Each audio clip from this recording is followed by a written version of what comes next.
the country has become so polarized, and the political parties even more so, that it's created such a poisonous environment in the nation's capital that issues such as energy, which again historically have been nonpartisan issues, now are viewed through a political prism. You know, we're not a country that's red. We're not a country that's blue. We're a country that can come together and do incredible things. And right now we're fighting each other. I came in with very low expectations. I've increased my expectations dramatically and believe that this kind of a process could go much further than it has in the 2 or 3 days we're here. If we come to the table focusing on what makes us different, it tends to create everything about us being different, and that's not always the case.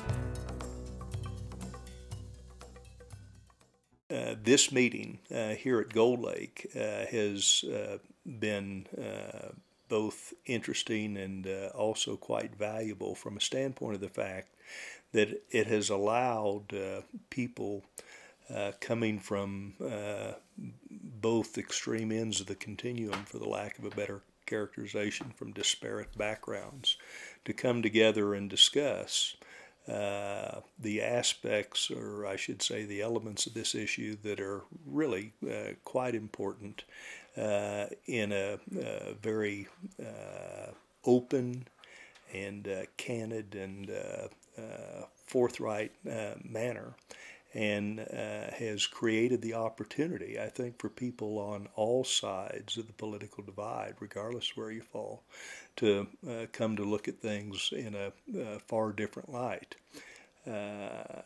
I think that this type of meeting perhaps can become a very effective vehicle for allowing the disparate elements within our political system to come together to resolve some of the more difficult and vexing issues that are facing our country and indeed the world today. I think gatherings like this are very important. We have such varying views, people that are to one extreme with their views and those with views at a total opposite extreme.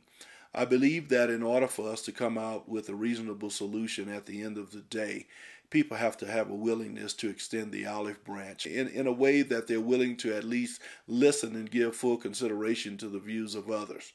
And the way to successfully get strange bedfellows to the table is to establish common ground. Find issues that are common to both. I believe that people in labor believe in jobs, but people in labor also believe in clean environment.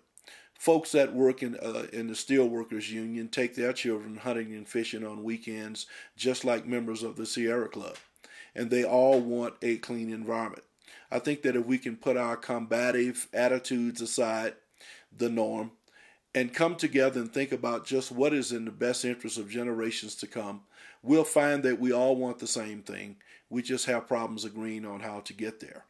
And what I've seen at the conference this weekend is that there have been ground rules established to where a level of respect has already been predetermined, that we respect each other's views, though we may not agree.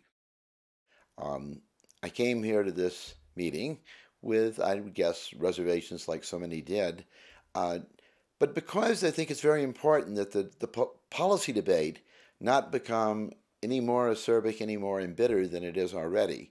One can have extremely different points of view and still have respect for one's opponent, not demonize one's opponent. There's a tendency, I'm sure that I'm and my organization are occasionally prone to it, as are most groups in Washington. But the challenge of America is to restore some of those essential principles that made our nation such a great nation.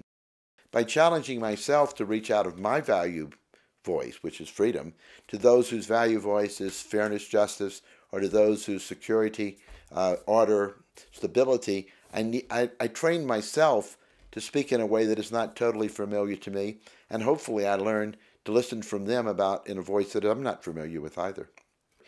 I met with some individuals where I can see small areas where we could actually agree very quickly, and it would be very useful, I hope, for them and certainly for us to work together. We may still disagree, but now we will disagree on a much more profound basis. We will disagree because we disagree about the consequences of the policy, not about the honorableness of the policy itself. I think that politics should be about deep listening. And what we really have in politics today is loud screaming.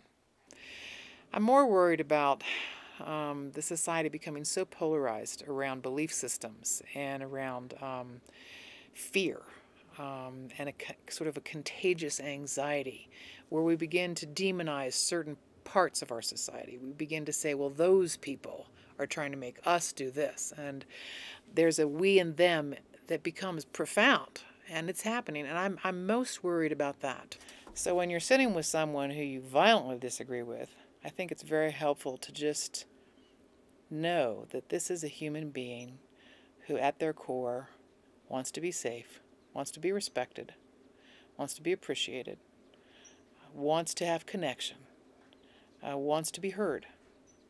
And even if you're listening to them and you don't like what they're saying, if you do it respectfully and you actually really listen, you don't pretend to listen, and you actually really try to get to know them, often I find that something opens up and you begin talking at a different level than you started out talking at. You know, out of the fear that people are feeling about the future, I think possibly we can find a new level of commitment and conviction to getting things done. You know, we could really invest in ways that would create a future we would be excited about rather than terrified by.